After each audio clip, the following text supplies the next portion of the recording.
Hello, friends. Welcome to Creative Medicine. In this lecture, we will learn about Now, then insulin resistance versus polycystic ovarian disease. So, insulin resistance is seen in 50 to 75% of cases with polycystic ovarian disease. There is decreased sex hormone binding globulin, which leads to increased ovarian androgen production by potentiating the action of luteinizing hormone.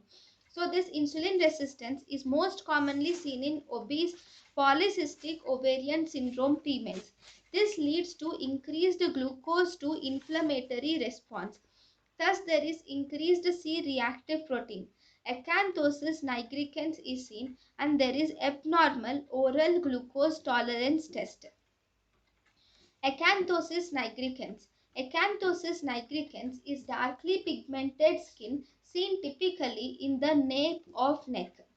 Hair-An syndrome is seen. Hair-An syndrome is hyperandrogenism with insulin resistance and acanthosis nigricans are seen in patients with polycystic ovarian syndrome.